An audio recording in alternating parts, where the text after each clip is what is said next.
for coming out. This is really extremely exciting today. I just wanted to quickly give a big thanks to all of you for coming out. A huge thanks to Pam and to PAS, and the entire community, for making a special event like today possible. This is one of the cooler high school events I think that has ever happened in Taiwan, and we'll get to why that is in just a second. But before we introduce today's special guests, I just wanted to give the microphone over to David for a second to talk a little bit about what's been going on at PAS and why we're able to have this very unique and cool opportunity to hear from Kimball and Kai-Yin today. So without further ado, let me just give this to David real quick. Hi everyone. For those who don't know, we're running an entrepreneurship club at school. And so if I can just get our students to stand up. Sorry, I know, hugely embarrassing, but 24 of you, so that everyone else can see who's in the club. And Austin and I are the instructors for these guys. Thanks, guys. So you'll be looking to these guys. They'll be asking lots and lots of questions today, because it's not really a lecture. We want this to be really interactive. Normally in the Entrepreneurship Club, about every 3 to 4 weeks, we get in a guest speaker. So the last one that we had was the ex-CEO of Hello Kitty in China, the youngest ever Taiwanese to go to Harvard Graduate School for it, and he was our guest speaker. And so that's normally done in class. This event, though, Kai-Yin and Kimball are globally famous, and Austin will tell you a bit more about them. So we wanted to extend it out to the school community for it. So this is kind of one of the more exciting kind of things that we do in there. We've got a ton of stuff lined up for next year. So next year the opportunities for the Entrepreneurship Club are enormous. We're talking to the Australian government, for example, about them going down and teaching entrepreneurship to the refugee community in Australia and the Indigenous population. Next year, they'll be working with an orphanage and teaching them about entrepreneurship in February. And we're hopefully off to Washington in April to join up with a college only for a lot of the Ivy League colleges. And they'll be the only high schoolers in the world invited to that event on entrepreneurship. So lots of really fantastic things happening next year. And we just wanted to give the whole school, I guess, a taste of that.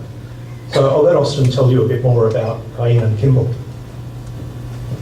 Thanks. Hand off the microphone again. So we're really, really fortunate to be able to have our good friends Kimball and Kai-Yin join us today.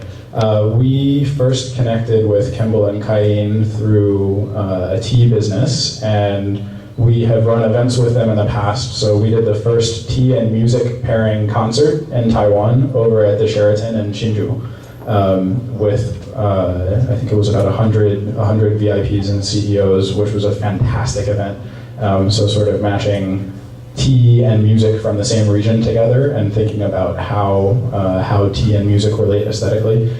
We've done some private salon concerts with them as well, home concerts, which is a very cool European kind of thing to do.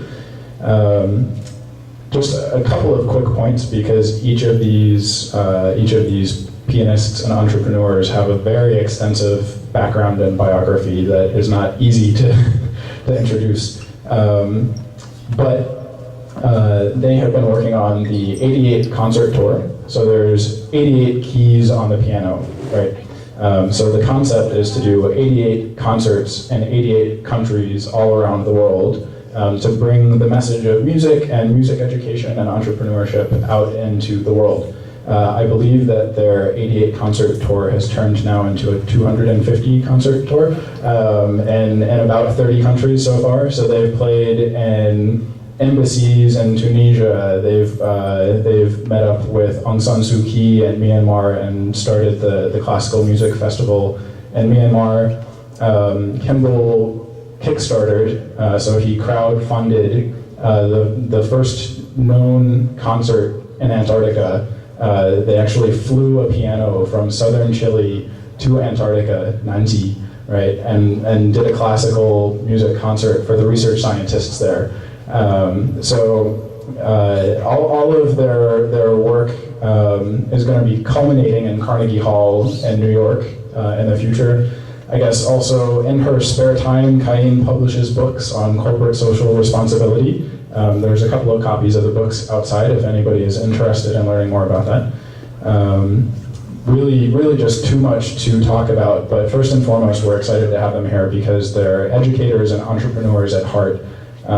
So really excited to be able to invite young musicians, artists that are entrepreneurs and social entrepreneurs to come down and share with the entrepreneurship club here, but also with the broader PAS community on what their experience has been like building a life for themselves that they care about, which is something that we hope that all entrepreneurs and students everywhere will be able to do. They take the pains to fly pianos into Antarctica because it's something that they care about, it's something that they love. So without further ado, I guess let me invite Kai-Yin up, and if we can just give her a big round of applause.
Good afternoon, everyone. It's great to be here with you all today.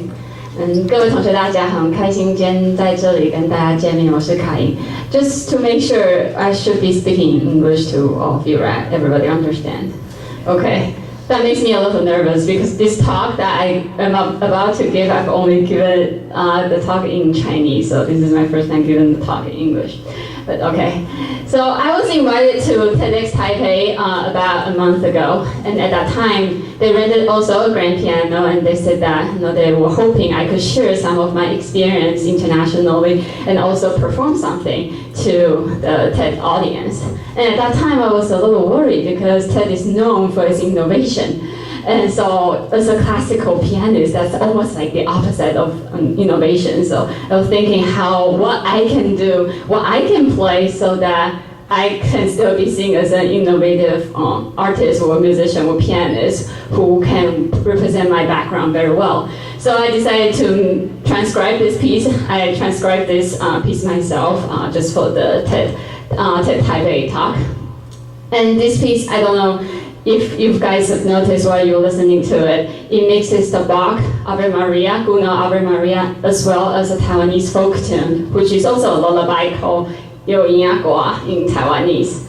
Yeah, so I think that's a good representation of my background. I grew up in Taiwan, but then I went to the States to study since college all the way through to DMA, my doctoral degree, and came back 2 years ago. And then this was basically the first composition I've ever written. People received it quite well, so I'm going to play you another one that I also transcribed recently. And in this piece, you will hear Liszt, which is known for his romanticism, praising and praying for the eternal love, as well as the Asian aesthetic on love, a song that's called Wang Feng, which describes the shyness of a 17, 18-year-old girl who's never experienced love, but has a very strong longing for love.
this is me, obviously. The picture was taken about 2 years ago. At that time, I was still a very conventional, traditionally trained classical pianist.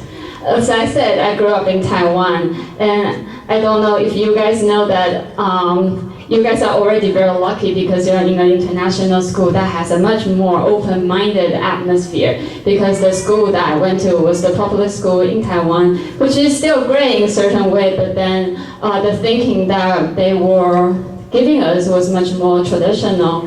And then after I left Taiwan to New York for college, the institution training in New York was still kind of conventional. But then I think it was partly because of the expectation coming from both my parents and the society. I was really just, ever since I went to the States, I was expecting to complete my education and then come back to Taiwan to become a teacher, to become a piano faculty at university.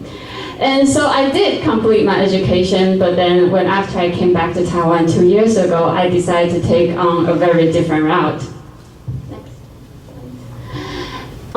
During the time that I was about to graduate, that was around 2011, and that was the time when the Occupy movement started, and in the Middle East and North Africa, there was also the Arab Spring Revolution, and later on in Taiwan, there was this Occupy legislative year movement.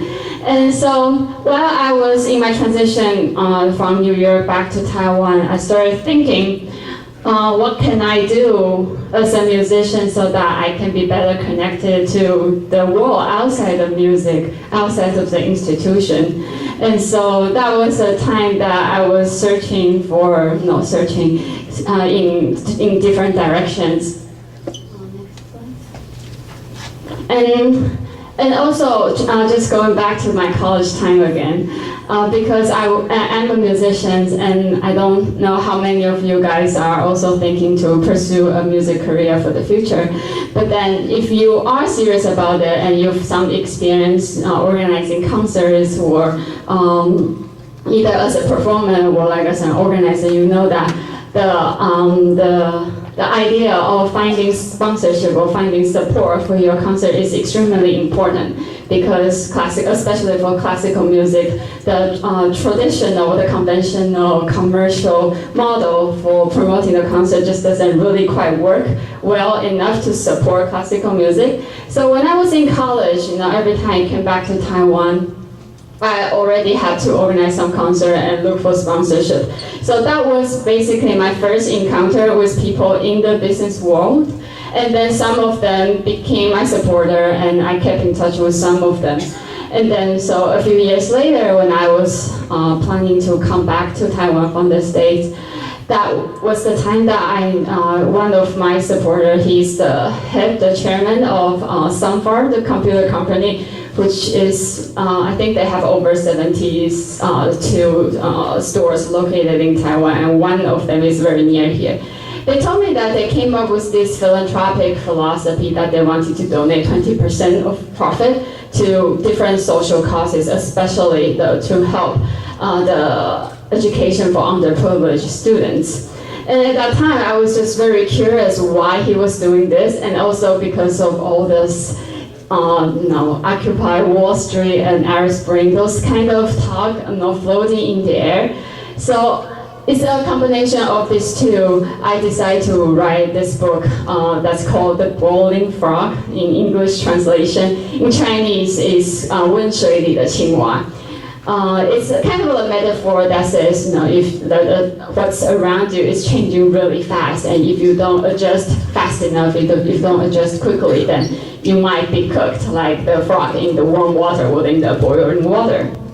And so the subject of this book is really focusing on, as Austin have mentioned previously, corporate social responsibility and the growing wealth inequality. And it was a very mind and eye-opening experience for me to participate and to really devote my time into this book project. I read like over 100 books, during like a half year of time, just purely out of curiosity, and then published this book.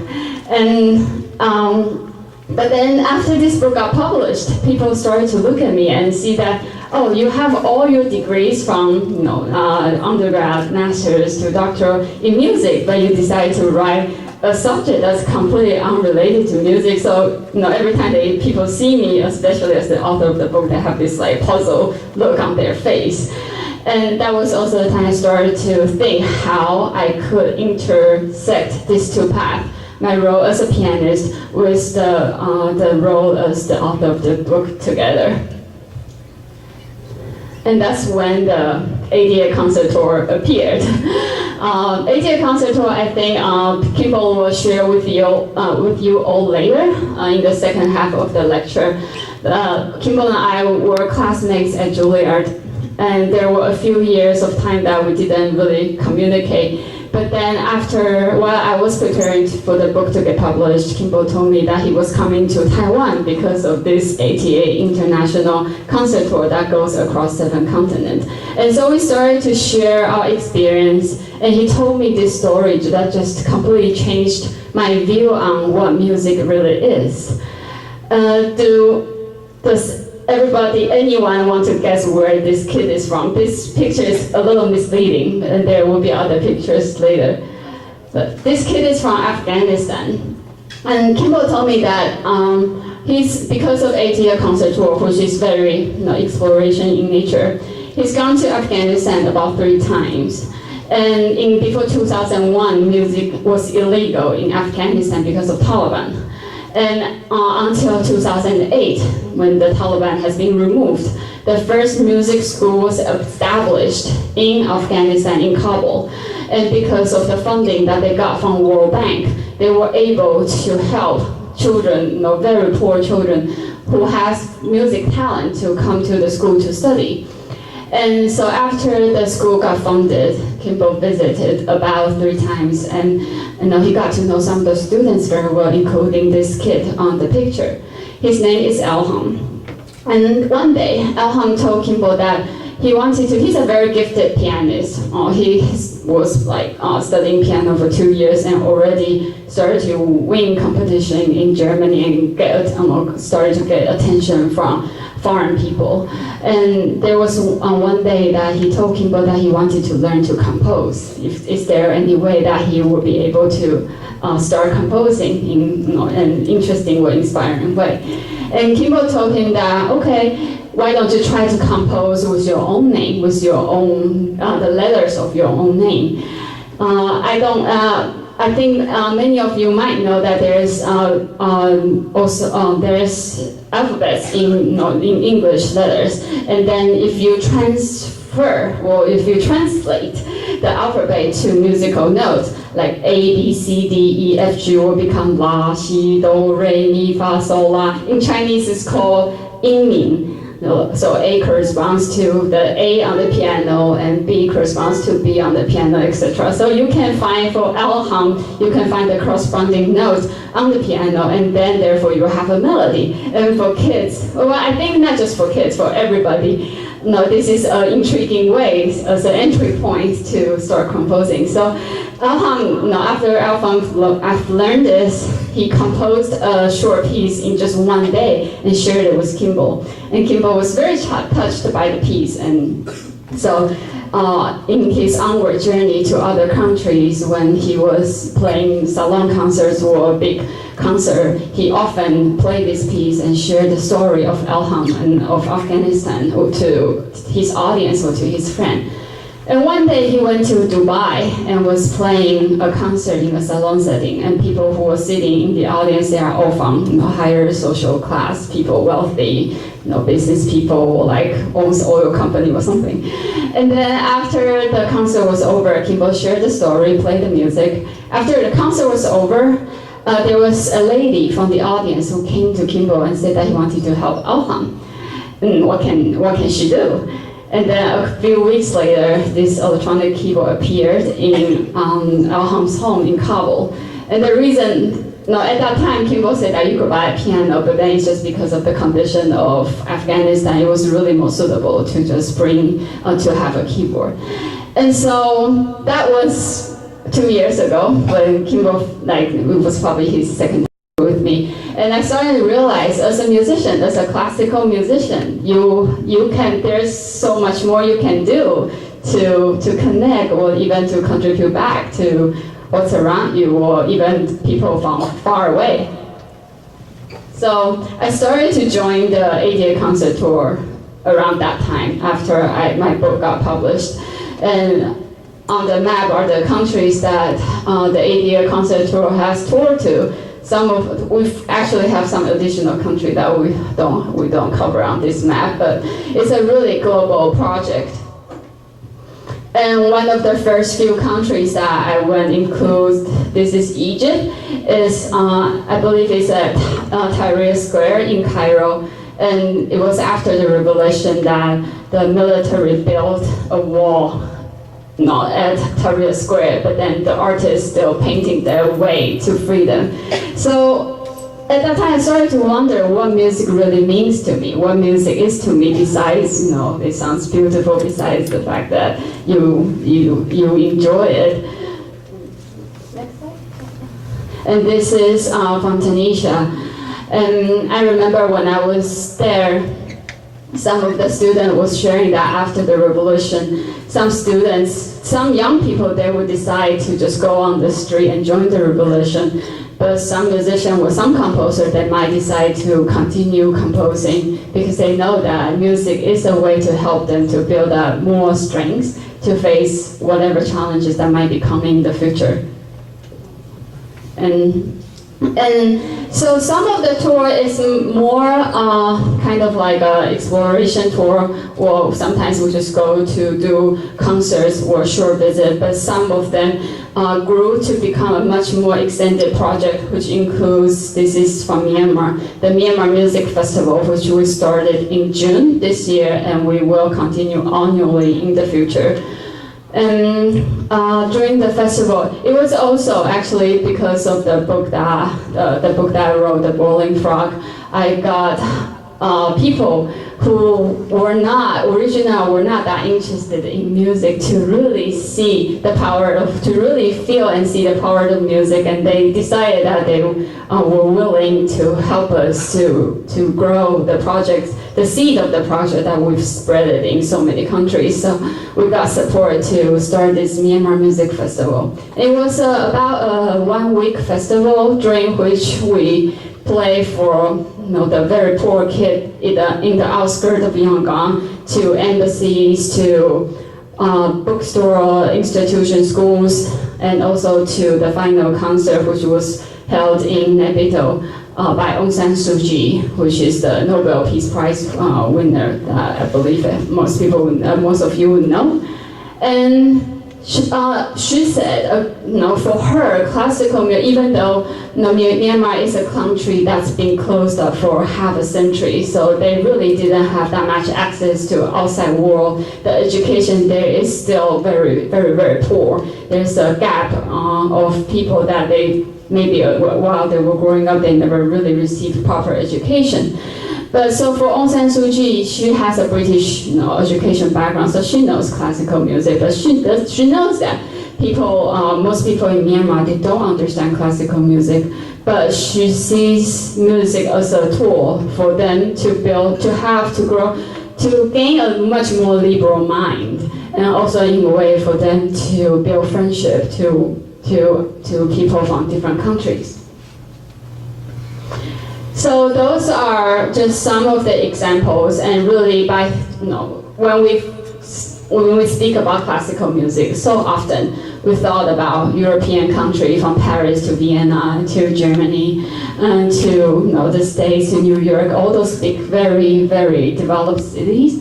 But during those past 2 years, by going to these countries which might be conflicting in their state, or which might be in developing stage, you really start to see music so differently, and you really start to feel music has the power which you might not realize otherwise.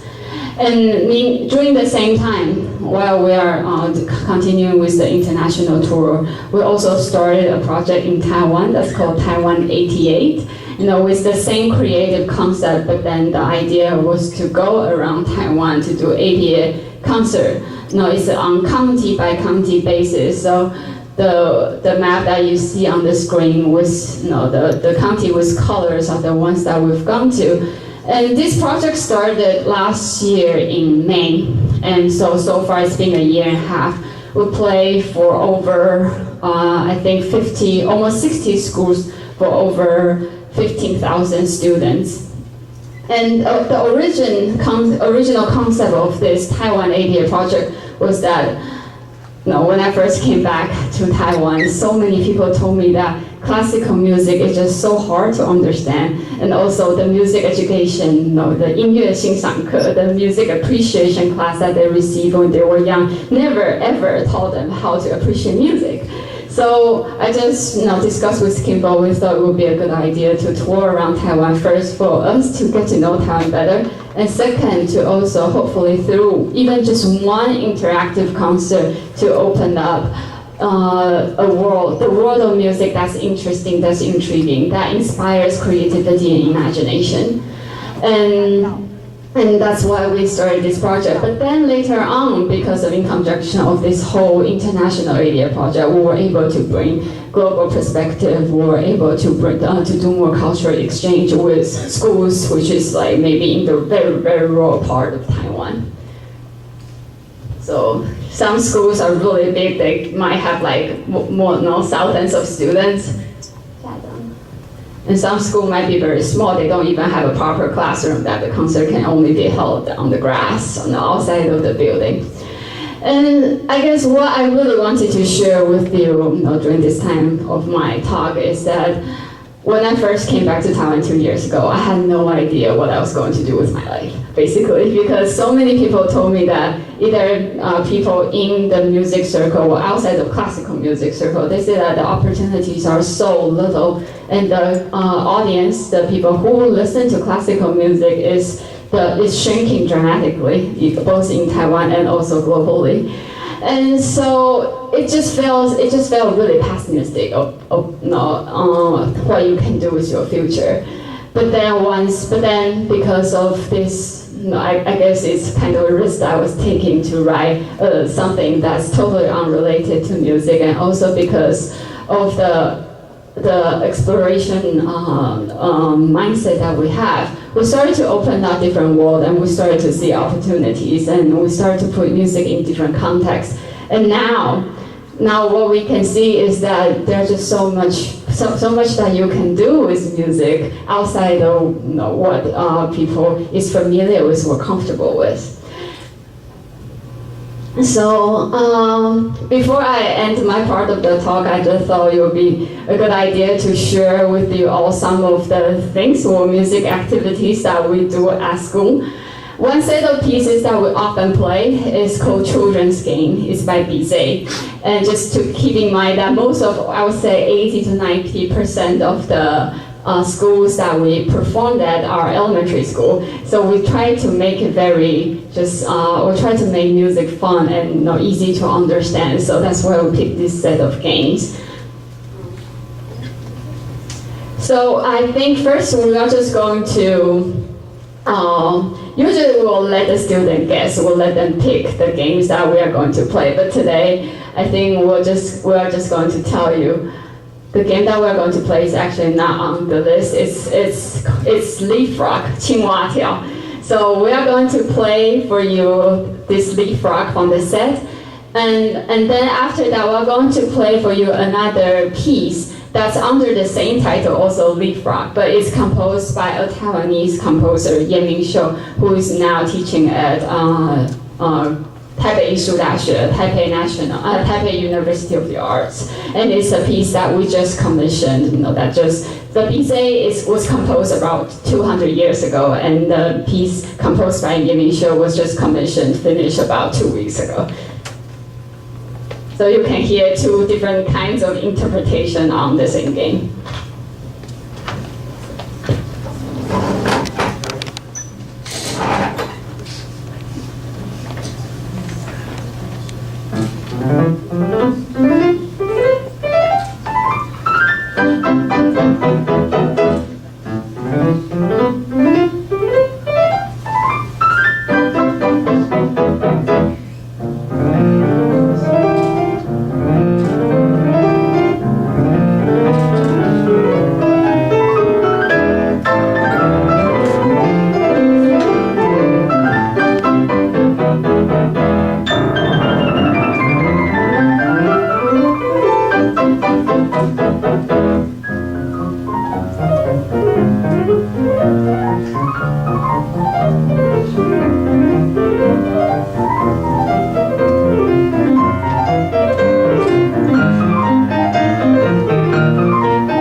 Just out of curiosity, which one do you guys feel is a better description, musical description of the game, of the leapfrog game? The second one. Who thinks the first one is like the better description, the BZ? Okay, a few. Okay. How about the second one? Wow. Okay, thank you. I'm sure Misha will be very happy. So far, everybody's thought that the second one is a better description. Yeah, and another piece that we thought would be great to share is actually a masterwork, which I believe everybody will recognize once we start playing.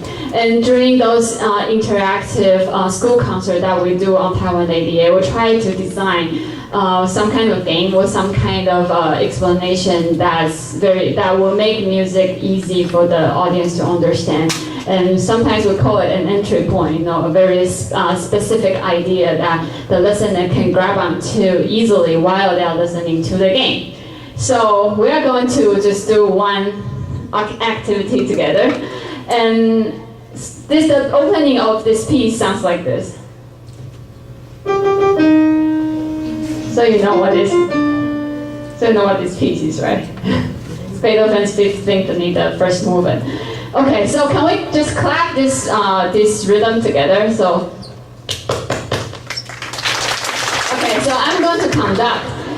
The idea is that I wanted you to feel, because this Beethoven, throughout this first movement of the Fifth Symphony, Beethoven used this simple idea almost from the beginning till the end. You would think a masterpiece is constructed in a very complicated way, but if you really take it apart, it's just this one simple motivic idea that goes throughout the piece. So let's just try to clap this rhythm together one more time, and I'm going to divide the room up to 3 parts, and so we can clap like contrapuntally and get a feel of the piece.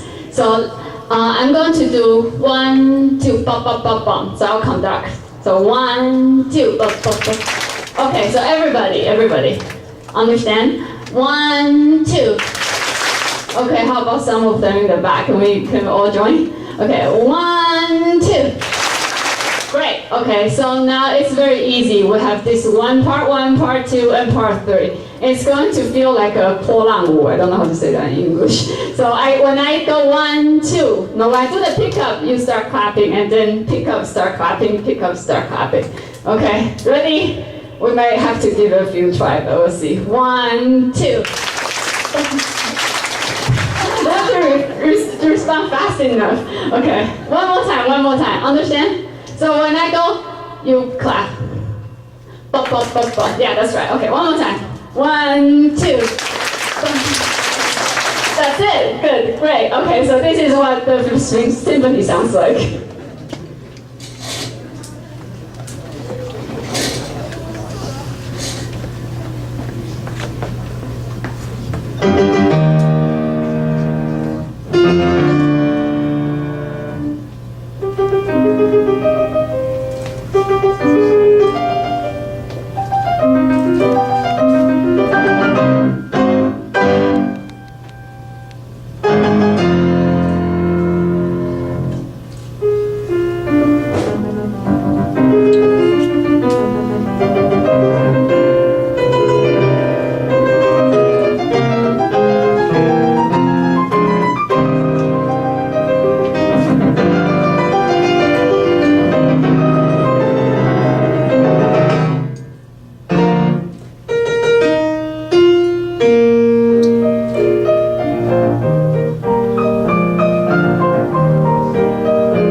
guess Kai-Yin is finished now.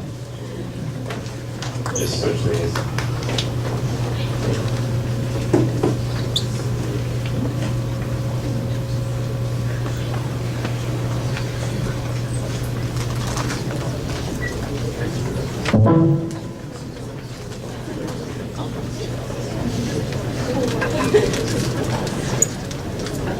So I'm just curious, how many people here are either musicians or artists or dancers or writers, or consider yourself to be an artist or a creative person?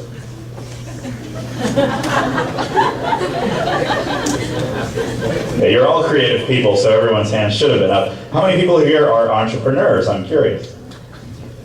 Come on, entrepreneurship. Well, this speaks to the idea of identity and how you think about yourself. That actually is not related to what I'm talking about. Who here is interested in business? All right. Trying to find something. What else can I ask them if they're interested in? I want to get a lot of hands here. Who's here is interested in video games? Who here likes pizza? Oh, there we go. All right. We're going to talk about the entrepreneurship of pizza. I wish. So Kai-Yin gave you a little bit of some biographical information, some ideas about some of our projects, and I was hoping to drill down a little bit into what I would call the mindset of entrepreneurship or entrepreneurial thinking. And my perspective is similar to Kai-Yin's in that I was trained as a pianist, and I look at applying a lot of these tools towards the arts, but I really believe that thinking cuts across all thinking, really, excuse me. One of the, I have things boiled down to several sort of principles, but I'd like to share a few of them with you and then also some associated stories. The first idea is to, when you're looking at, especially in creative fields, in the arts, in any field where there's any kind of negative thinking going on at all, to identify what these thoughts are and then see if they can somehow be converted into a more positive or empowering way of thinking. And to give you some examples, I was raised as a pianist. My parents didn't really want me to become a pianist, so I heard things all the time like, you don't know what you're doing. You're going to be out on the street. You can't make a living as an artist. Things of this nature. Music is very competitive. If I was paid a penny or half a penny for every time I've heard somebody say that statement, music is very competitive. Everyone believes this. They believe this to be true. And usually, if they really want to support their claims, they'll give you some facts and figures to back it up. Typical facts and figures would be like, well, there's this number of amazingly gifted writers in the world, and last year we had book sales going down, and they show you like the increase in supply, basically, and the decrease in demand, or the decrease in the willingness to pay for the whatever it might be. And in music, you see, well, there's a dwindling number of opportunities, there's a decrease in the amount of audience, and there's an increase in the number of incredibly gifted people. And you're supposed to conclude from this that, oh, well, we should be, it's very competitive, it's extremely difficult, the resources are very scarce, and things like this. So, growing up in this environment, I tried to break down this process a little bit. And I realized, first of all, in music, and this is true in the thinking in a lot of creative fields, that what people think of as an opportunity, what is an opportunity? And I think that recognizing an opportunity, perceiving opportunity, is something that we should all be thinking about all the time. What is an opportunity? And typically in music, what people in the sort of conventional mainstream music business, what they think of as an opportunity is something that already exists. So it could be a concert series, it could be a piano competition. Even in school, it's like, oh, well, there's 3 slots, so there's 3. However, if you look at, I find this thinking, it shows up as a very logical statement, but it actually has an incredibly disempowering premise attached to it. Take, for example, any school. There was a time that school did not exist, and somebody said, we're going to start a school. And there were probably people that said, oh, I don't think that's a good idea, no one's going to want to come. Or somebody decided to start an orchestra or a concert series or something like this. And there's obviously at some point those things didn't exist. So the point is, there are so many more opportunities that need to be created now. And I stumbled upon a wealth of these opportunities when a friend of mine, this is back in 2001, I was still an undergrad at this time, and my friend Jacob decided he was going to start a concert series in his home. And you know, at that time, the musicians that I was around, they really thought of things in homes as something you did to prepare for the real thing. And the real thing was in a big concert hall, and it was happening later. But to get ready, maybe you'd play in a home, but it's just sort of casual, not that serious. Well, my friend Jacob decided the reality is actually the reverse of this. That in the hall, the audience often feels distant, they feel alienated. A lot of classical music was actually written to be performed in homes, not in concert halls, so that there was something inauthentic to him about the concert hall experience, and that he thought that music had a chance to really come alive and people could really connect to the music in a home setting where people were sitting close to the instrument, they were close to the artist, they could talk to the artist like a human being, not just seeing them on the stage, and that all these various barriers could be broken down and there could be some talking, some dialogue and things like this. So he really thought that home concerts were the real thing. Now, if you believe that every home is a potential concert venue, you've just flipped this whole supply and demand thing around in the other direction. So now there actually would not be enough musicians to go around. And the process becomes not a competitive process of competing with other artists for a limited number of resources, which really only benefits the so-called middle people in the business. Then, instead of that, it's a creative process, creating more concert venues. Well, how do you do that with homes? Well, that's something we can get into and talk about. That's a big thing. You know, how do you convince somebody to host a concert? How do you inspire them to host a concert? How many people could be hosting concerts that are not already hosting concerts? How can you get to know these people? This is a very different process than how can I beat out 500 people for the one slot in such and such concert series. And so, to me, this was a much more empowering and fun way to live as an artist. And I started to explore this idea. I started looking at homes. I changed the way I see homes. You walk into somebody, oh, this is our living room. I'm like, no, you mean this is our concert hall. This is a concert hall. And finding ways to connect music to the people that live in that home. Maybe their home was built, you find out what year their home was built. Maybe there's something interesting that happened musically in that year. When's their birthday? Maybe there's some you can do research into your materials and find creative ways of connecting it to people on a personal level. So it's not just, I didn't think just as myself as an artist, so here are the pieces that I happen to play, but how can I somehow create a personalized experience and a customized experience for those people? I also started doing this game that Kai-Yin talked about with the Huang prelude, where you spell a name in musical notes. So I started doing this for every single concert. So the host of the concert or people at the concert could have some personalized experience. If we have time at the end, we can try one. So, again, the principle here is convert negative thinking into positive thinking. Try to break down the negative messages that are coming, that are sort of incoming, or that you're surrounded by, or that might surround a certain industry or a certain way of operating, and try to identify what assumptions are behind those, and maybe try to reframe. Talk about reframing, finding a new perspective, a new way of looking at something. And for me, this happened to be a very energizing perspective. And it's one actually that led to not just doing concerts in homes in Texas, where this was happening, or in New York City, where I live now, but actually in 30 countries around the world, including Antarctica. And that all comes really from this one shift in thinking. So it's a very, very high leverage point to convert negative thought process to a positive thought process. There's also many, many books out there on this topic, so I encourage you to seek that out if that's something that interests you or strikes you as valuable. Okay, the second entrepreneurial principle I'd like to talk about a little bit is that anything can happen at any moment. Anything can happen at any moment. This is a picture of Afghanistan. Kai-Yin talked about the Huang prelude and this boy in Afghanistan. Well, the way the Afghan school started, before 2001, music was illegal in Afghanistan under the Taliban. Taliban was removed. There was a cultural void, no music schools, no instrument makers, no artists. They had all been either shut down or left the country. And so by 2008, there's this man who's the first Afghan to ever receive a higher PhD doctoral level degree in music, and he decided he wanted to start a new music school in Afghanistan and rebuild the musical infrastructure of the country.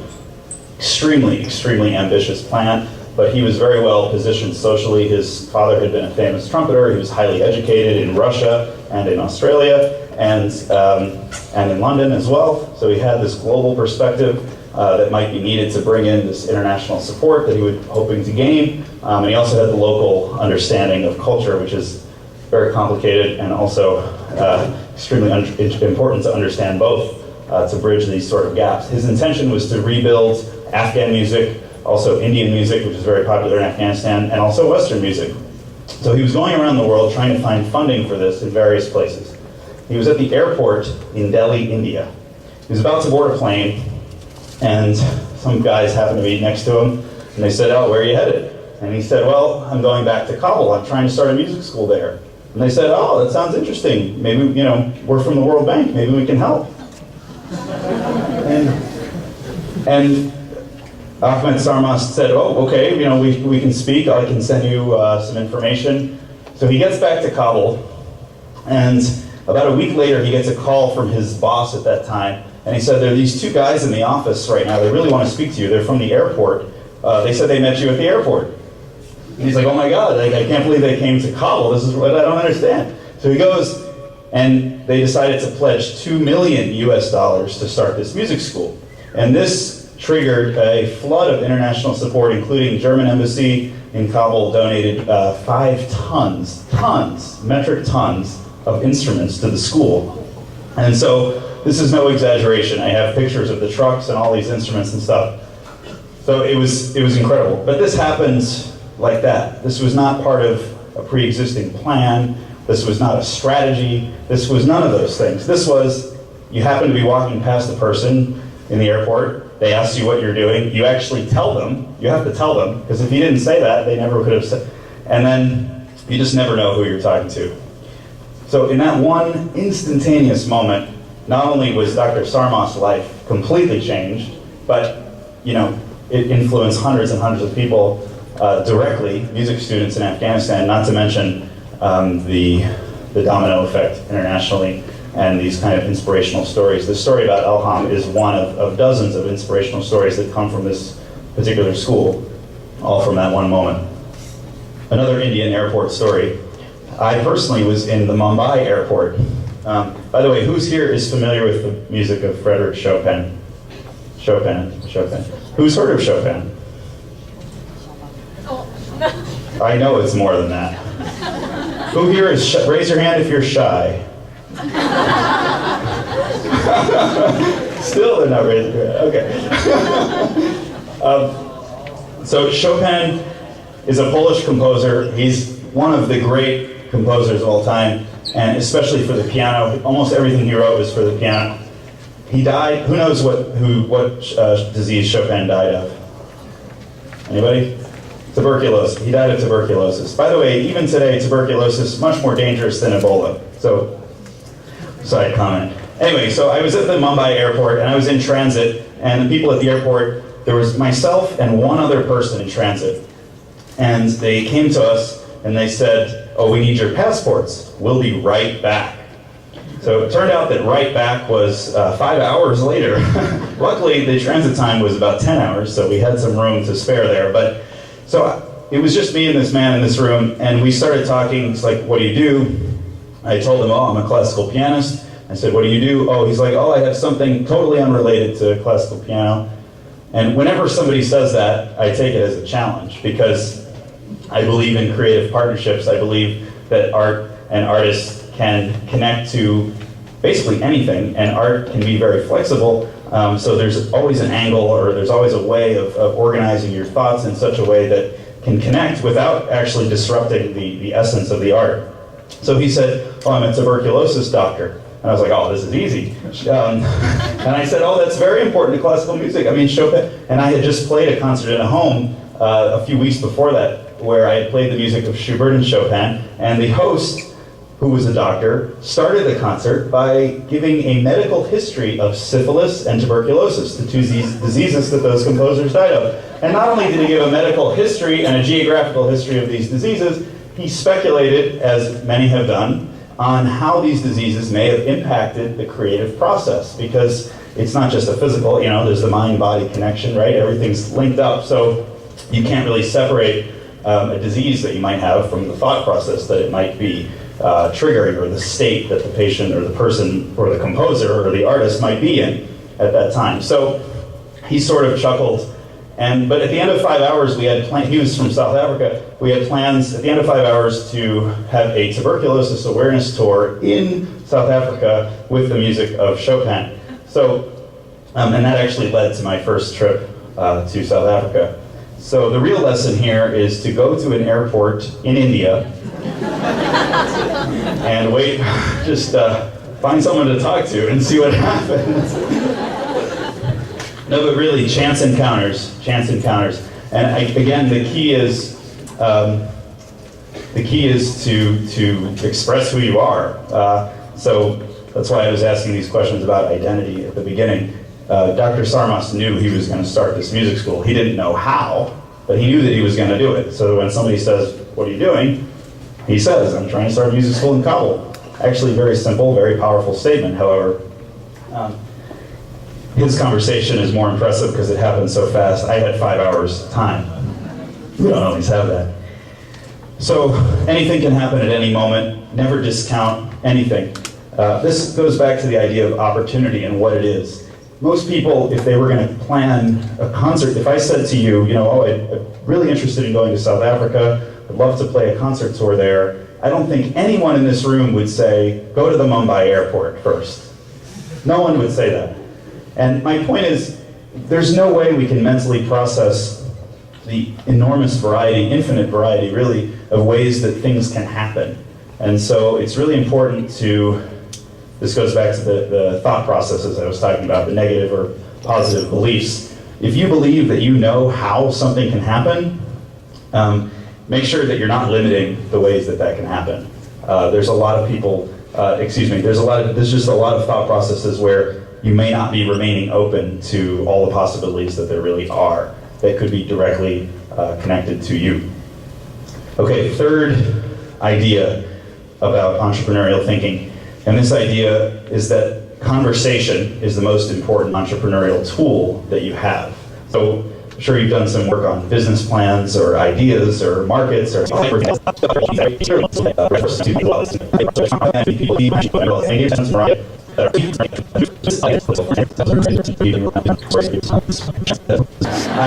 that's what I was looking for this whole time. Next time, IKEA is the topic. So IKEA, it's not just a furniture or a housing or a food or whatever store, it's a whole experience, right? Once you get in, you can't even find your way out. You have lunch there, next thing you know, you're having dinner, next thing you're buying like a large package of the stuff that you had for lunch so you can take it home, and suddenly you have this great need for like large desks and multiple beds that you weren't planning on, anything. Anyway, but if you said to somebody, how could my concert that I'm giving become more like IKEA? That could be an interesting thought process. If you said, how can my tea business be a little bit more IKEA, build a little bit more like IKEA, you might drum up some interesting ideas. So Chopin, to make this link, Chopin was using the term ballade to describe a musical composition, but ballade was usually used to describe literary works, not musical works. It was never used to describe literary works. It was not intended to be used to describe musical works, It was always used for literary works, and a ballade is just an adventure story, basically. But again, Chopin's innovation was to apply that term to music. And the implications of applying it to music at the time that he did were important because before Chopin, people like composers like Beethoven and Haydn and Mozart and even Bach to a certain extent, they were using musical forms that were clearly defined. And those composers were actually the people that defined them, but they were thinking in very organized ways and sort of specific ways. And if you go to a music school, you study those ways, and then you learn the rules of how to compose in that style, or what rules they were sort of following, even if they were kind of writing the rules as they went along. But with a ballade, with Chopin's ballade, he takes all musical form out of it, and he basically says that the story is the most important thing here, so whatever I have to do musically to convey the story is what I'm going to do. I'm not going to be conforming to a certain standard or a certain kind of musical form. And that was actually a very dramatic thing at that time. So it's one of his innovations. This particular piece, though, it has two main melodies in it. The first one sounds like this.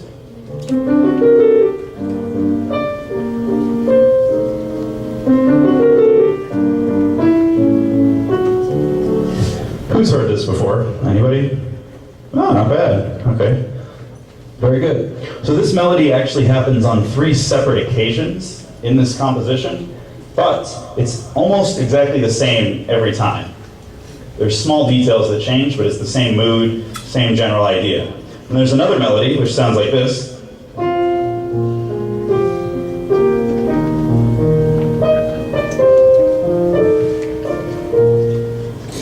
Now this melody also happens 3 times, but each time it's transformed, totally transformed. That's the first time it happens. It has a sort of nostalgic feeling of memory. And the second time is more heroic, but again, it's the same melody.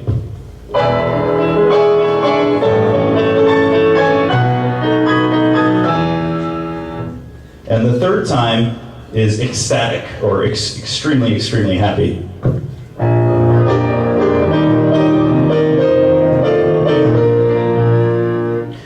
So most of this composition is one of those 2 melodies. He kind of goes back and forth between them, and then there's musical transitional material that will lead from the end of one melody up until the beginning of another melody.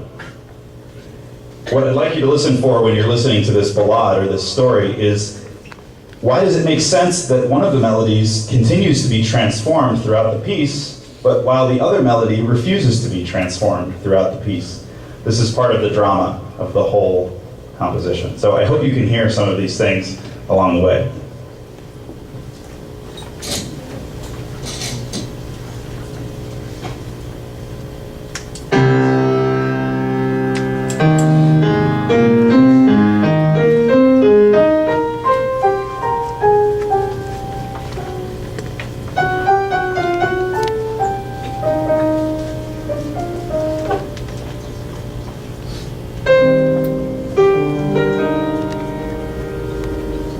Mm-hmm.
Thank you. I'd like to bring Kai-Yin back up and ask if there are, not if there are any, but how many questions there are. We have time for only 17, so. Just chime in. Yeah. Can we just real quick one more time give it a big hand?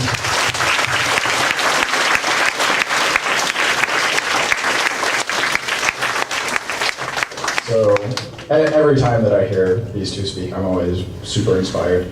The kinds of things that they're talking about are really what define an entrepreneur at an entrepreneur's core, or a social entrepreneur.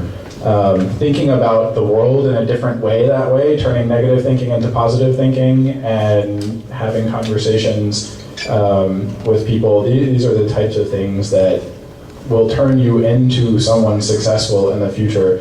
And all of the students right now in the Entrepreneurship Club are learning about the process of doing that. So Entrepreneur Club students, I expect you all to have questions. But for everyone out there, entrepreneurship and becoming someone who can tell an amazing story like this and inspire people all around the world is a process, like Kimball is saying. It's something that you develop over time. It's like lifting weights. You get better at it as you continue to practice. So yeah, for everybody in the Entrepreneurship Club that's going through right now, they're learning those skills and processes. And I am happy that we can continue to have the opportunity to welcome inspiring, awesome people like Kimball and Kai-Yin to share their experiences with all of the students here at PAS, even outside of the Entrepreneurship Club. For questions, let's get one first from the Entrepreneurship Club and then open it up to everyone. No pressure, guys. Are you in the class? First of all, I want to just represent the PS to thank Kimball and Kai-Yin coming here to give us such a good, Sunday afternoon retreat. I personally have a question, after listening to your story, and the life involvement so far. Both of you going through a different transformation, I believe, okay? And those different stage of life, you've been through just provide you with a different way of thinking to look at yourself as a person, and as what kind of role you want to be defined in terms of this, community and society you're in, and also from your new definition of yourself, you move on to new adventure, from music and into the entrepreneurship and further into the social entrepreneur. I here, want to have each of you give a piece of advice to our student as well as our parent, okay? Just one piece of advice. What is this piece of advice you want to give student and parent separately? Thank you. Sure. Well, first to the parents, this isn't really advice, but just a comfort. It's all going to be okay. And there might be some unexpected turns. I mean, it's so often that I hear people talking about the music business, and I say, oh, it's a 20th century mindset. And the arts, especially, the institutions of the arts are still entrenched in a 20th century way of thinking. I mean, in the United States, just to give one example, the curriculum that are used for all the major music schools in general was designed in the 1960s, and it has not been updated since, the curriculum. So it's in the process of being updated. So there's a lot of directions that your kids might take that make no sense. So don't worry about it, though. It's all good. So that's to the parents. I'll come back to the kids in a second. I also had a piece of advice to the parents. That's my advice. I especially want the piece of advice from Kai-Yin. You're from this world. And I need you to just address to our parents, what is your piece of advice for them. Okay? Well, first of all, I just wanted to share what I can imagine myself to be, the role that I will take, for the future, even now or for the future. I think what's so wonderful about music is that it's not only that it's a universal language, but it really connects so well with people from different social classes. And after having started traveling with Kimball and on the 80th concert tour, you start to see from like the poor of the poorest to the high, the most respected figure or people in the society over the world. But what touched them is the same thing, it's music. You can communicate with them so well through music, and also through music you are able to connect people from two completely different countries, from Afghanistan, a boy from Afghanistan to a wealthy lady in Dubai. And I think just by continuing to do this as a musician is just one of the most fulfilling things that you can really ever imagine in your life. And a piece of advice that right now I can think of to give is, I remember reading a book that says, for our time, to go really deep, to develop your professionalism, whatever skill or whatever profession that you choose in, to be really skilled and very developed in that area is not enough anymore. So I remember in that book, they come up with a term of T-shaped talent, like 梯形人才.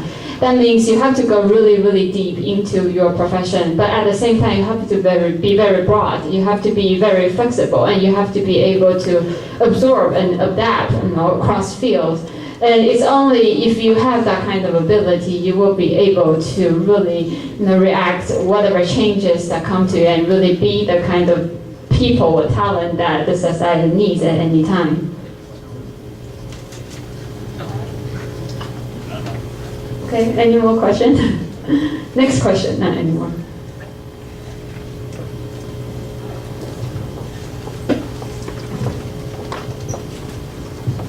This is to both of you. Are there any decisions that you regret taking or making in the process? Are there any decisions that you regret making?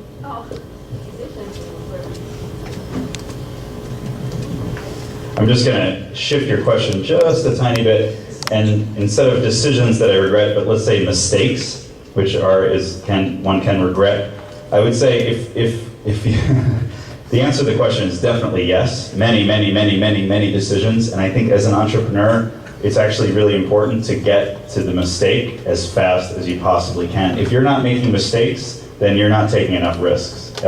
Speaking as an entrepreneur, you're just not. If you're going to push boundaries or experiment or be a leader or explore new ground, like it's uncharted territory. So it's very difficult to have a perfect vision of what the future is going to be. So you'll take a lot of wrong turns. But the point is to figure out, this strategy, we thought it was a good idea, it looks good on paper, it's not working. So then you stop as soon as possible, right? And you shift it or you make it. Another analogy for this is that that an airplane, when it flies from point A to point B, it's actually, technically speaking, off course most of the time. It's just that it makes like infinite, not an infinite, but a high number of tiny adjustments along the way. So it might start off, it's not just going directly from one point straight to the other point. It's going slightly the wrong way, and then it curves a little bit, and then they adjust, and then they just keep adjusting along the way. So I think you need to find the points for yourself that need little tweaks and adjustments, and that goes a long way towards developing yourself. And so get to the mistakes and the regrets as fast as you can so that you can make adjustments and evolve. Well, I think as being an entrepreneur, making mistakes or making the so-called wrong decision is something that happens all the time. I mean, if you try 100 things, as long as you have 5 things that works, that you're already successful.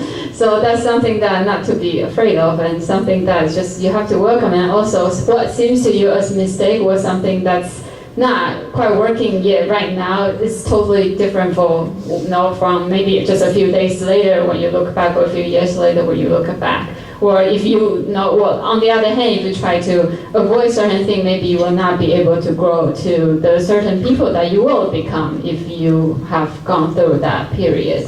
But another thing that I just wanted to share is, whatever that you do, just try to really like listen to your heart and really make the decision that's the most loyal to yourself. Because if you do that, then even if it doesn't turn out so well, it's going to be challenging for a while. At least you have no one else to blame. You know that you're living something that you've envisioned.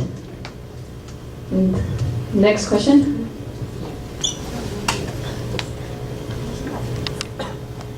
Hi, I'm the music teacher here, so I have to ask a question for myself and for the students.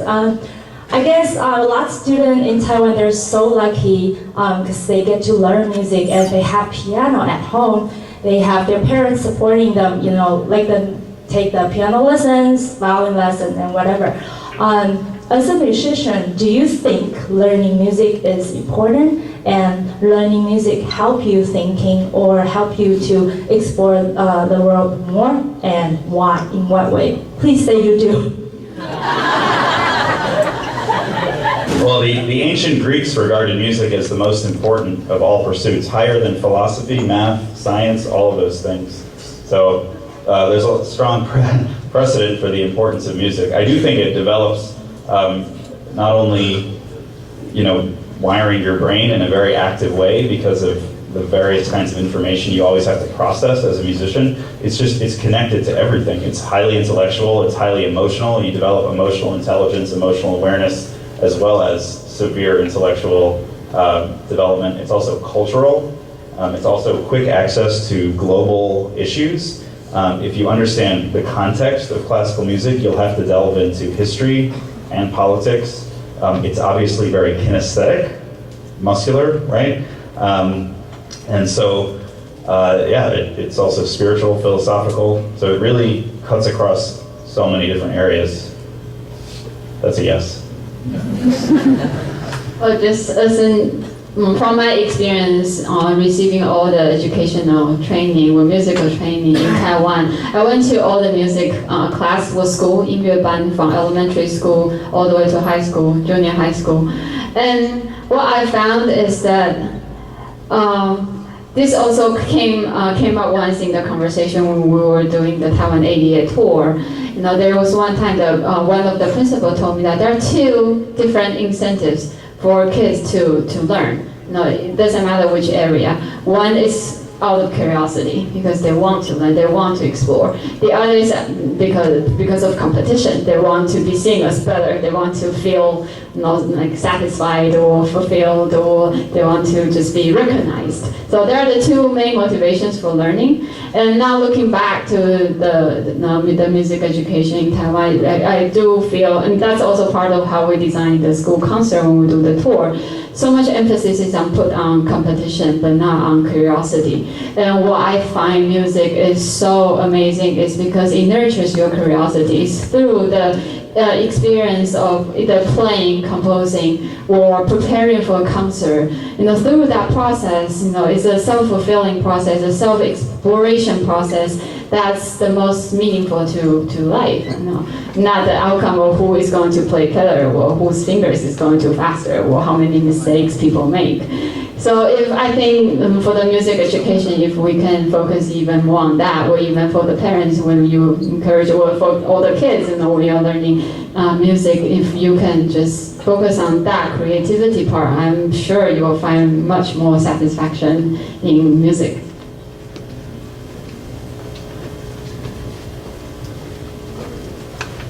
You said that it's important for entrepreneurs to talk with people. And do you talk with everyone you encounter, or do you choose who to talk to?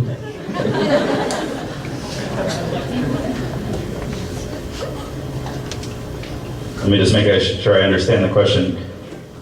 Do I talk to everyone I encounter? Well, no, I mean, it's... no, not every single person, but I mean, it's just... it depends on you. You don't have to become obsessed with speaking to absolutely every person that crosses your way. It's a balancing act. If you see somebody who looks interesting, start a conversation with them. It's really what it's about, I think. Curiosity. So no, I mean, I handle it in a spontaneous fashion. if I'm in a certain situation or in an airport and like you're just looking around, like I might start a conversation with somebody. I don't always do that. Most of the time I don't. But the times that I have, usually something cool happens. I guess it's much easier for you to talk to somebody who you share the common interest with, you know, when you are to start a conversation with somebody you don't know, maybe, you know, starting by what you guys like in common, and then from there, maybe, you know, you guys can spur, like, some interesting ideas will come up.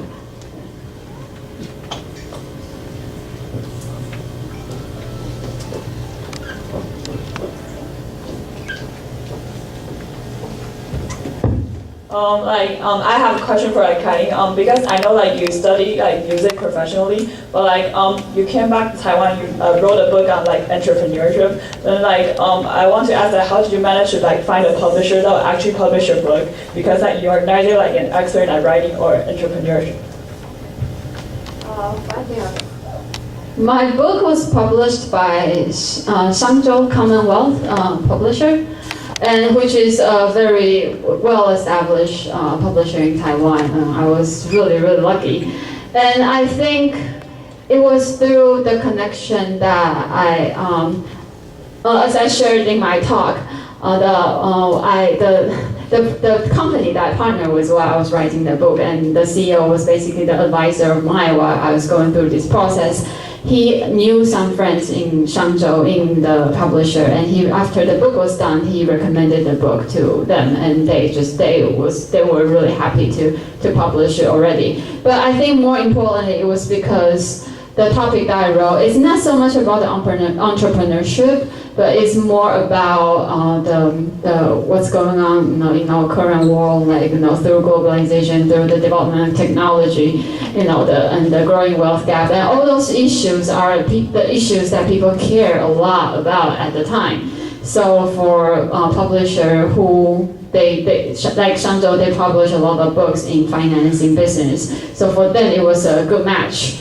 And also because they knew that it has a very good cause, it has a very good message to deliver, so they were happy to publish it. So if you are looking for a publisher, have your work ready first, and then there are so many publishers out there, depending on the nature of your book, you might be able to connect to the ones that are the most suitable for your work.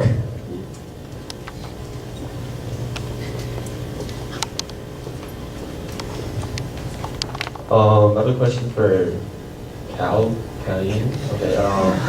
You talked about being a visionary. Did you envision yourself as a person who's creating music, or a person who's creating music for money? You talked about being a visionary. So did you envision yourself as someone who just likes to create music, or someone who likes to create music for money? Okay, so I guess if I understand correctly, do I imagine myself as to create music or to create music for money? That's your question. Well, I think I have two answers to this question. One is there's a difference between so-called classical music and pop music, and it's very recent that I've started to be in contact with some people from the pop circle, and pop music is much more commercialized. So I would say that people from these two different fields, they write or they produce music with a completely different aesthetic. So for writing music for money, maybe that would be the kind of mindset that a lot of people in the pop circle would have. But another question which I think would be more valuable for you guys is, I've always found that if your focus is to make money, you will struggle. You will find it's even more challenging to make money. But if you shift focus to doing something that's valuable for people, to deliver value, then money is sometimes, very often, they will come to you naturally. And that's basically also the kind of paradigm shift that I had after I came back to Taiwan. And after I came back to Taiwan, the most normal thing for people like my background to do is to start teaching a lot, and then so they can make money. They can make money on an hourly basis and that. But then But then at that time, I just thought that, now, because the birth rate has decreased in Taiwan so much, so I just didn't think that was really a long-term career path for me. I just couldn't imagine myself developing that career path for a long time. So I just started thinking, what would be the most valuable thing for me to do, not just for myself, but for more people in the music circle and also for the people outside the music circle. So, and that's also how Kimball and I, we started the Taiwan ADA project, linking to the global project. And then the interesting thing is, after just a few months, the concert that we started, we played, and also the workshop, the thing that we do, they start to pay much more, honestly speaking, than than other musicians that I know. So I think the key is not really to focus on making money, but to do something to deliver something that's really valuable for everyone around you. Do you have an answer to this? Next question. Being an entrepreneur, you have to make a lot of decisions for yourselves, and as Kimball said, it's impossible to make the right decision for everything. But when you make the wrong decisions, how do you maintain yourself and maintain your identity, and how do you know next time what you choose makes the right decisions? Is it just a trial and error process, or is there any skills to it?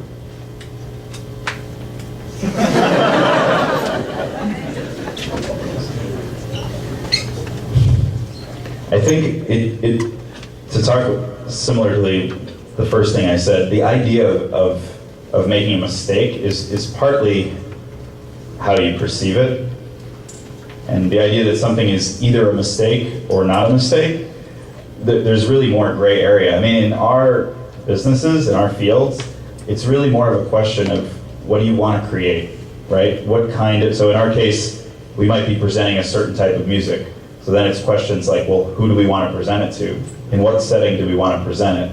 How can this make sense in a way that ties into something larger, right? And then we have to make sure that we're communicating our intentions very, very clearly. So most of the problems that we would stumble across, usually we trace back to communication issues, like, oh, this wasn't translated accurately, or oops, we thought that they assumed that, but actually they didn't make that assumption. We made that assumption and we didn't state that assumption.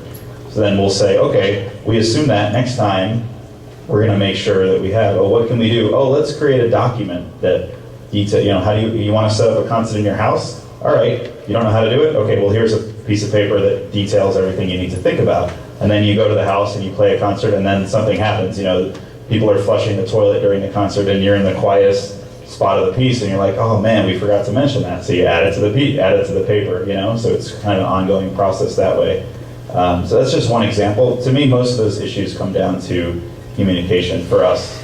So it's kind of an issue of how do you handle if you have a client in your business and they want to pay you money or they want to form a partnership, then that's the area where things need to be very clear and very aligned. And I would say most of the mistakes that I've made are having to do with not saying things that I should have said or things like that. It's rare, though, that would be a really, really big problem. They're usually minor, small things. Maybe the situation's not as comfortable as you might like, or you didn't, maybe, there's all kinds of things that can happen, but they're small things. Next time there's still a chance. So I would say that really comes down to skills that would be involved would be honest assessment. So you can ask for feedback from people that you're doing business with. And if you can't do it, you get a third party to ask them. If you think that they won't give you a totally honest response because they might be afraid of hurting your feelings or they don't want to be too direct or whatever. So I think getting feedback can help with that. That's sort of one aspect. Next question. Do you have a question? All right, we're growing. The questions are growing.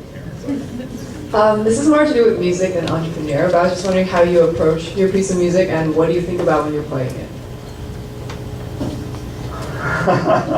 You guys ask very big topics. We could have a whole session just on that.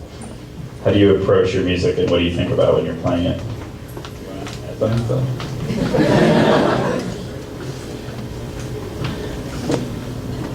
there's different aspects, right? You have the composer, the performer, and the audience.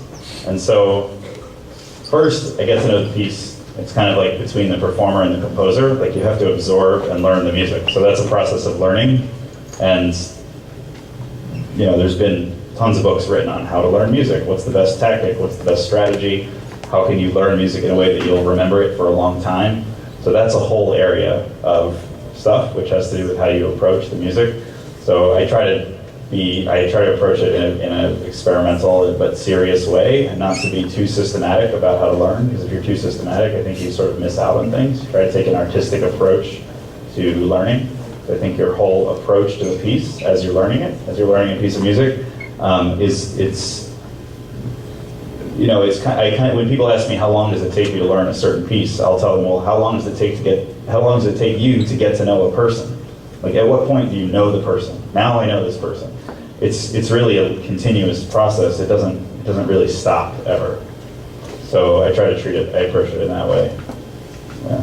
And then when it comes into the audience, depending on the audience, you might choose to present pieces in different ways. I might change what I say depending on who the audience is and how much they know about music. I might give them more background information if they don't, or I might talk about, more detailed musical topics if I know that they do know about music. So I would present it to the audience that way, and it would also change a little bit how I would perform a piece depending on how familiar I think they might be with the piece. Like the less educated I think the audience is about what I'm already playing, the more likely I am to be less subtle and more just like try to be really, really clear about it. Does that answer your question? Great.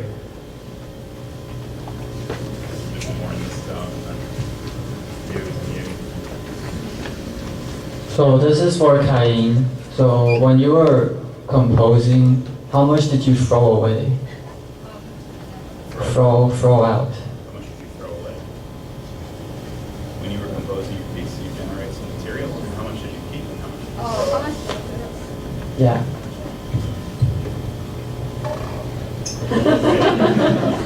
I'm trying to remember. Actually, Kimball has much more experience in composing than me. Seriously, I just started a few months ago. People are shocked. They're like, "Yeah, pianist, you never composed." That's another ironic thing, because back in the days, like hundreds of years ago, all pianists composed. But now we are just so specialized in each area. So, when we were at school, so I didn't start composing until quite recently. How much did I throw away? I don't remember really throwing away anything, because the concept of what I wanted to do was very clear, and I wanted to have something that's recognizable classical, and then I wanted to also have something that's very recognizable Taiwanese, and I went through my head, tried to find stuff that can match well, and then once you have inspiration, it will just come naturally, and you'll just have to, sometimes you do have to see how things can fit together better, but and maybe you have to trim it a little bit. I don't remember really throwing away that much things. Do you have more to add, since you are more of a composition expert? No, I just think there's different creative processes, right? So like Ernest Hemingway, the author, he apparently had a discipline where he would sit down and write like essentially the entire book and not make changes along the way. So he'd write the whole book and then go back and look at it. Other people might write like a page and then try to make that better before going on to the next page. So there's different kinds of processes. Another thing with music, if you look at the manuscripts of Mozart and the manuscripts of Beethoven, which you can Google them, like right now everyone could be Googling Mozart manuscript, and if you do that, you will see that it's perfect, there's no mistakes. He literally took the piece from his head and just wrote it down. He knew exactly, it had already been formed in his brain, so he never threw out anything as far as we know. And if he did throw it out, it would have been done mentally. So we wouldn't see that process on the page. Beethoven, totally different process. If you look at his manuscripts, they're a mess. They're impossible to understand. They have crossouts everywhere. There's arrows pointing to this, to that. You can see like things crossed out and things written next to it. And you can see that whole kind of struggle, like, oh, these are going to be the notes. Oh, no, those don't work. We'll do these instead. Oh, no, those don't work. and you can see that. So I think it's just a process. So maybe he was just asking about yours. Just to add one thing. Add one more thing. Now, if I think myself as a writer, the writing process is more that you just try to get all of your ideas out as soon as possible and write it down on paper. It's the same. It applies the same for writing music. After you've got your ideas out, you go back and then look through everything that you put down again and to add, to get rid of some stuff. And after a few times, you'll have your final product. That's at least in writing both music and words. That's the process I go through. Yeah. Next.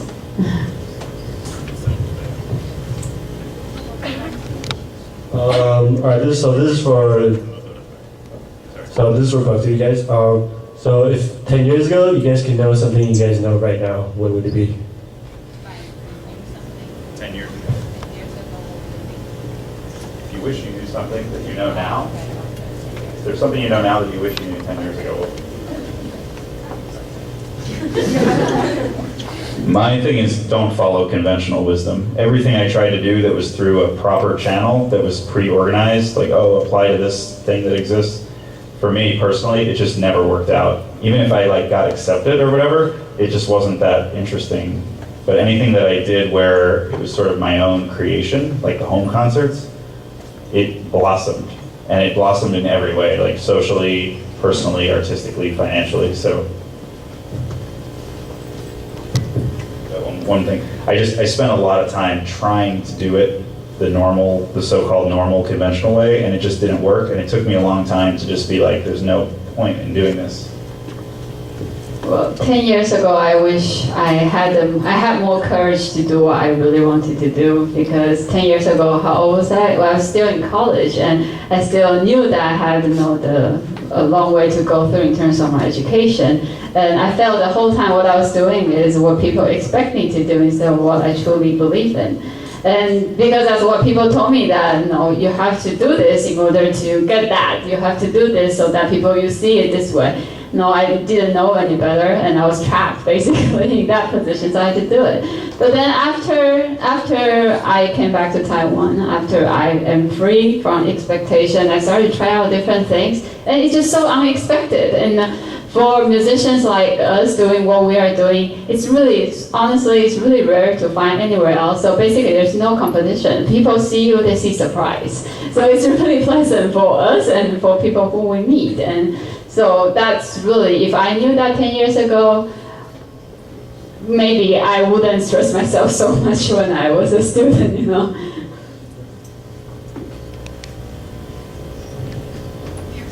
Oh.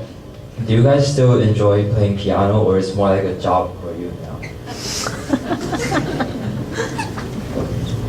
That's a great question. It goes in and out, in reality. I still enjoy it very much, and it's not really possible to do it if you're not enjoying it, but it does take, you have to refresh yourself a lot, and so there's different things. So, for example, like when you start performing a lot, you might play the same pieces over and over, and sometimes it kind of feels like you spend too much time with the same person, and you just need to not be around that person for a little while.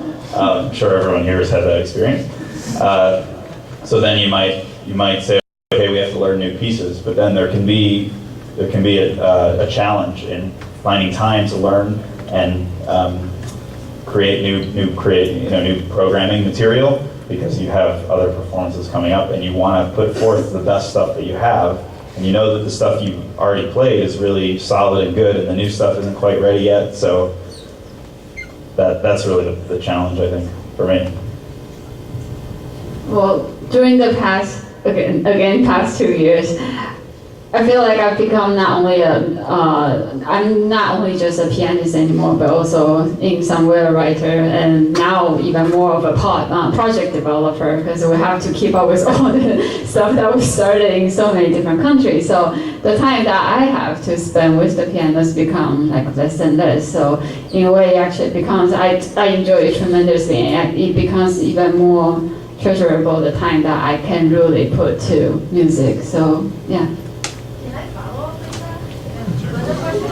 Okay, in terms of both musician and entrepreneur, which grow you guys like that?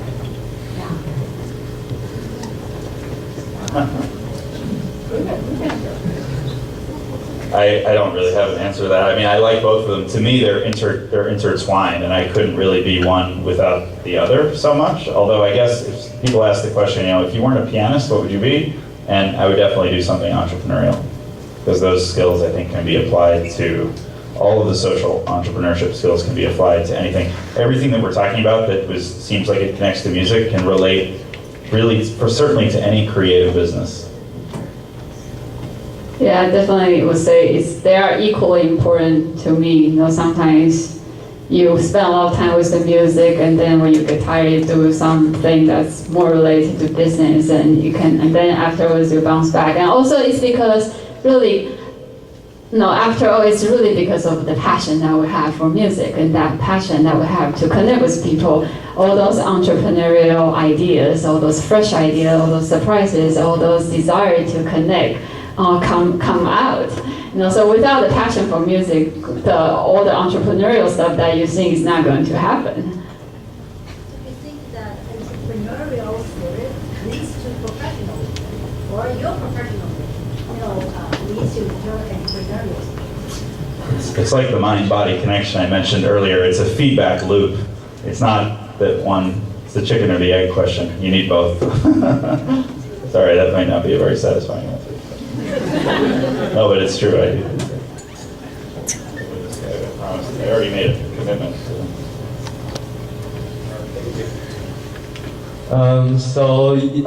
You said before, how you've seen a lot of discouragement about going into music, how there's a lot of competition, and then how you eventually figure out by doing it unconventional way. I just like to know what gives you the strengths and what gives you the motivation to make the choice of following music. You have more? When you're really young, right? You don't really know the balance between responsibility and hobby. So, what makes you ultimately choose getting passion for your job as opposed to getting a more stable job to fulfill this responsibility and treating your passion as a hobby? Thank you. The answer that I want to give you is build a support system. So whatever you're doing, whatever business you want to have, whatever thing it is, I mean, to us, passion is like a prerequisite. So it's not a question of should I do something I'm less passionate about or more passionate about. There's no question, obviously, more passionate. You're going to generate more impact, more income by following that path, and you're going to enjoy doing it. But if it's support, in other words, let me just give everyone a concept for this. And it's, how businesses have boards of directors and nonprofit organizations have boards of directors? Well, you can sort of create a personal board of directors for yourself. And you probably already have one, essentially. If you have trouble with your math homework, at least I had always, there's 2 or 3 friends, I always call them with help for math. And then, I don't understand this passage in the book, I call somebody else. And nowadays it's like, we have a problem in Tunisia, who should we talk to? We have a problem in, Taidong County, who can we talk to? So the places that we're going, the activities that we're doing, we create a support system, and you can do this consciously. So for us, we sometimes need legal advice. We sometimes need translators. We sometimes need advice on what a city is like. And so we can find people to do that. We've built that very consciously in Taiwan. We've just determined, we just went to Yunlin County as part of the Taiwan 88 tour, and we realized we didn't have a strong enough support system there. And so we felt like, this is very hard for us. So we realized not only do we need a sponsor, we also need a partner in each county to support us. So if I was trying to find support for my own piano, I didn't feel like the people around me were supporting me, then this is where the truth aspect comes in. It's okay, if you're going to do something you want to create a supportive environment for yourself. So find people who are following their passion, become friends with them, get to know what is their life like.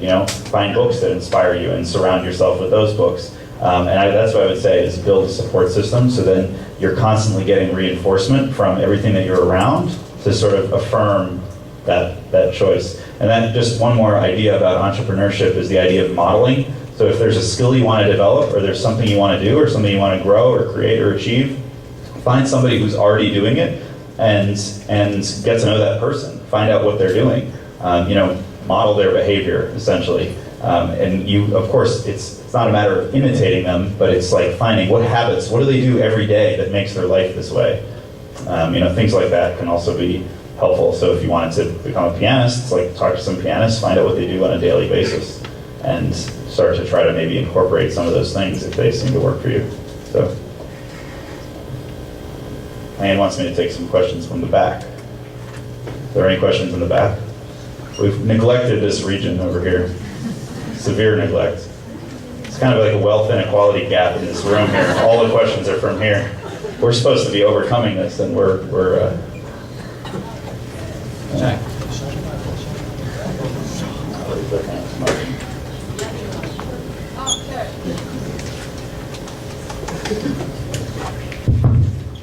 So, in your opinion, what is the definition of elite?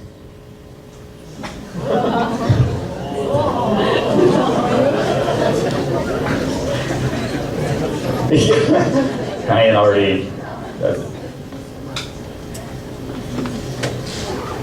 I have to reflect on that a little more deeply to give you a very solid answer, but elite, what is elite? I mean, I always have a concept of myself as if I go to a country, I normally try to create things for elites, and then I also try to create things for schools, for education purposes, and then I would also try to create things for like very underprivileged areas. So I'm always conscious of trying to engage whenever possible. I mean, it's not systematic in every case, but depending on what it is. And so even a project like Taiwan 88, we're trying to focus on underprivileged schools. Frankly speaking, Taiwan does not really have a serious poverty problem if you compare it to countries. Even the US has way worse poverty than Taiwan does. That's one of the exceptional qualities of Taiwan that I've observed. I mean, go to Afghanistan and India, there's people living on like 50 cents a day, you know what I mean? So it's a different thing.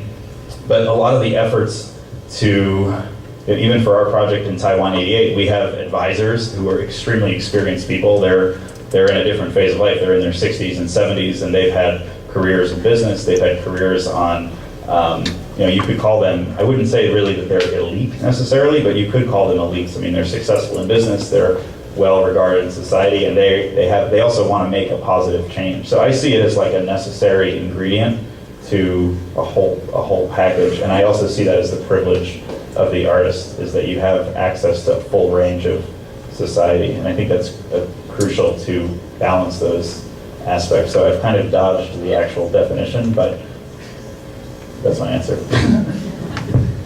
Next question. I have one more comment about the elite thing. A lot of criticism about classical music comes because it is viewed as an elite thing, and I saw that. And two comments about that. One is one of the best. There's a program called El Sistema. Has anyone heard of El Sistema? El Sistema, I highly recommend that everyone look at El Sistema. It's one of the most wildly successful classical music initiatives. The genius of it, though, it was not initiated as a cultural program. It was initiated as a social program. It started in Venezuela. There are now hundreds and hundreds of youth orchestras in Venezuela, and it was done to try to get some of the kids that were most at risk for drug abuse and gangs and stuff like that into activities that promoted self-esteem and such. And it really showed how classical music is actually, it can be viewed and it can be seen, and it very, very often is purely an elite thing, but here it was being used as a tool for the full range of society. It's very inspiring. There's literally hundreds of those orchestras now in Venezuela. Sorry, next question. Are we out of questions? We could be out of questions. Do parents have any questions? Parents must have some questions. Concerns? Comments? Do you regret coming today? Are you glad you came? We should have at least one parental question, right? We should have planted some. Okay.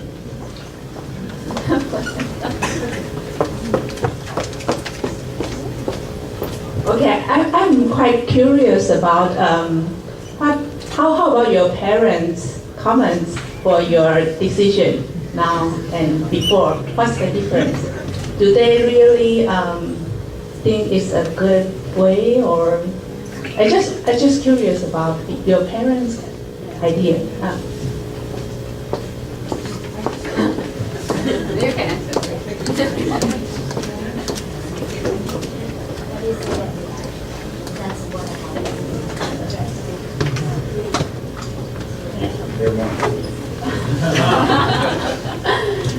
Okay. I remember there was one of the students asked, whether it's more important to do something that you feel passionate about or to do something that's very stable. And honestly, I feel for me personally, it's great. I mean, there's no comparison. I'll always choose something that I feel passionate about. But the only people that I feel a little sorry for is my parents because they are just I mean, I think by now they start to see. I do. When we after the Myanmar Music Festival, like they are very. First of all, they're very very localized Taiwanese people. They travel a lot, but they are really conventional. They've been doing the same job for the past 30 years and have the same life routine every day for the past 30 years. And so their mindset is really common for their generation. But then they sent me out to study abroad when I was still a teenager. And so I started to have a completely different life experience than what they are living. So naturally there is a gap, and they do have certain kind of expectation after I come back to Taiwan. But I feel like part of me has already developed to someone that they are. It's harder for them to understand in certain way, what to feel associated with. And so after I started traveling, people doing all this book stuff, and they're still every time like my relative or my parents, they'll just say, "Do you have stable income? I mean, how is your career going?" Like that's not, in a way it's kind of it's kind of pressuring, but then that's their way of expressing care. But then after a while, after, for example, the Myanmar Music Festival, they didn't go to Myanmar. They didn't see what it was like in Myanmar. But then after I came back to Taiwan, there was newspaper. It was on the front page of Lianhe Bao that we delivered violin. We brought people there. We met Aung San Suu Kyi. So they do start to see, people from these important people, that important people, they are giving us confirmation that we do have affirmation from different people on what we are doing. So I still feel, even up until now, it's not that they really understand what I'm doing. It's more like they do see affirmation from different places, and they start to accept that, okay, we'll just let you do whatever you want and we'll see what turns out. Yeah. My parents were also slow to accept, my mother's always fine with it, really, but both my parents are also creative people, but my father was vehemently opposed, and this kind of statements I was talking about at the beginning very often came from him. But when it comes to the income, we're doing such and such, well, does it pay?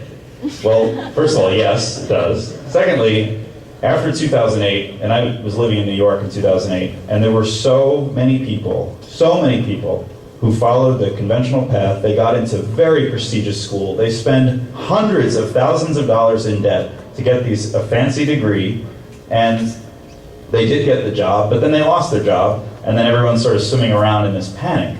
Now, since I had piano students at that time, I had about 30 of them, and I thought to myself, I always thought I was in the more insecure profession, but actually not. I would have to have 30 people quit on me at the same moment to be in that position. And I just think it's kind of the idea of multiple sources of income or diversification in investment. I mean, you have diversification, you could have a terrible part of your investment, but you're still okay. Whereas if you only have one job, I now view that as one of the riskiest things that you could do in the 21st century. And I don't think that's an exaggeration. It depends on what your circumstances are, of course. But the idea of a job in the 20th century may have been secure, but the idea of a job in the 21st century, I'd be very nervous. I'd be extremely nervous as a parent if my kid only had one job. So I'd like to offer that. And another point that I always use to try to persuade my parents that it is okay is that for them, maybe it's a generation thing. They view stable income, or ideally high stable income would be the most ideal path for life.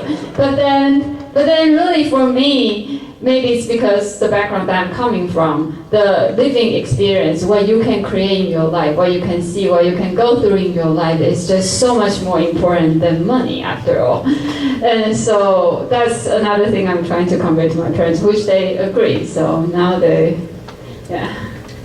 just wanted to bring up the idea of multiple currencies in life. So sometimes as an artist, we see this all the time. Sometimes you do a concert because it pays a certain amount, and because it pays so well, you're going to do the concert no matter what.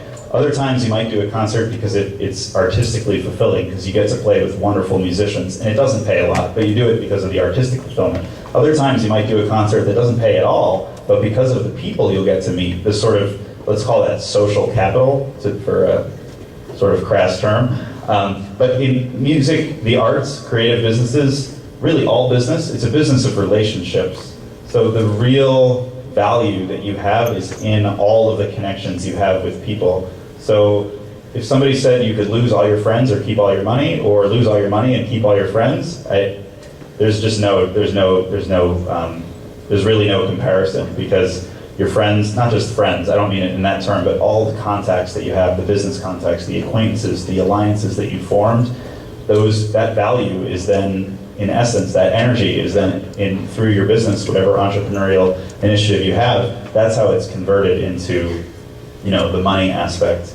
And it's just to raise a larger issue of this. I'm not an economist, so I really can't speak to this, but I do understand that a lot of the economic issues on the macroeconomic scale now, like the US gets criticized all the time for their quantitative easing, just printing more money, essentially, pumping more money into it, which devalues everyone's money. So I think, in older societies, there were ideas about, we still do lots of bartering arrangements with people all the time, so you can have a lot of interesting exchanges with people without actually using money. So that's a much larger topic, but just wanted to brush past it. Any final question? Am I happier now than before we did the presentation?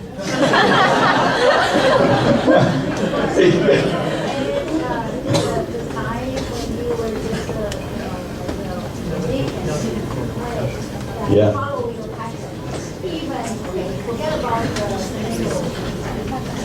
Oh, but the financial return, I just want to make something very clear.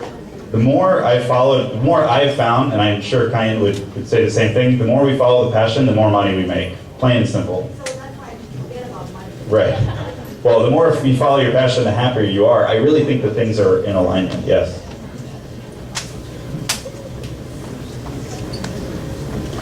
Oh, we have 2 more questions that just popped up. How is your time management, and what's your advice? Second part. What's your advice for it? What is your time management, and what's your advice? It's really hard. You got to keep evaluating it all the time. I'm going to make a quick answer to this so we can get through. If there are other questions, we can do this quickly. For time management, if you're an entrepreneur, go through an exercise where you identify your values. What are the most important things to you personally, and what are the most important things to your business? And make sure, analyze your time and how you're spending it, not necessarily in advance, but after the fact. See where your time is going, and make sure that each thing that you're doing is aligned with one of these values, something that's the most important. So a value of our business, it might be passion. Like, we want to make sure passion is present in everything that we're doing. It might be like, we do a lot of private concerts, so we care about the connection with the audience. So we want to make sure that the people we're working with, that we feel that kind of connection. If we don't feel that, it's bad time management, right? So it's not necessarily the mechanics of, how do you organize your schedule, and what time do you do this and what time do you do that. It's more that the time you're spending is spent on things that matter to you, and then to me, that's good time management. Of course, you also have to balance the books and do all those things, so you need to make sure you have time for that as well. Is there one more hand I saw pop up? After you practice it like this, entrepreneurship, just like the activities like you do and you take like different from before, like you. Okay. The question, I think, is when you started to become more entrepreneurial, were you doing the same activities as before? Is that right? I spent a lot more time with communications with people, but essentially I was doing a lot of the same activities. Well, I guess being an entrepreneur in a certain way means that you're always trying out new ideas that come to you. So that's also, both Kimball and I are very entrepreneurial, so that's also why we have so many projects developing so many places, because every time we go to a new place, or even in Taiwan in different contexts, we see that element, we take those elements together and see what we can come up with. So I think, but it's also, you have to be careful, to balance how much new things you want to try and how much time you want to spend on develop what you already have that is working. I just have one more comment. Feel free to connect with us, find us on Facebook. If you guys want advice or help on anything, feel free to ask. I always offer that. No one ever takes me up on it, so I don't worry about just distributing them freely. So yeah, please find us or come talk to us. I think we have to leave fairly soon after this, but if you'd like to connect, come up, say hi, and let us know what your entrepreneurial projects are. Even in 5 years, you can write to us out of the blue. Like, 5 years ago, you gave a talk. We want curious what you think about this. We have one more question. Okay, I saw on your website that apparently you do rock or something. So, which one do you prefer, I guess, in a way? Classical music or rock? He did some research and found that I also play rock music. Which one do I prefer? I don't have a preference. I like both of them. I do a lot more classically oriented things these days. Musical genres are much more fluid than classical or rock or even classical or pop than what you were saying, especially now in the 21st century. So there's a lot of, not just crossover, but mixing, matching, hybrid genres. And so genres of music are really dissolving. Cool. Thank you all for the great questions. Thank you all again for coming out today. Can we just give one more giant hand for Kimball and Kai-Yin?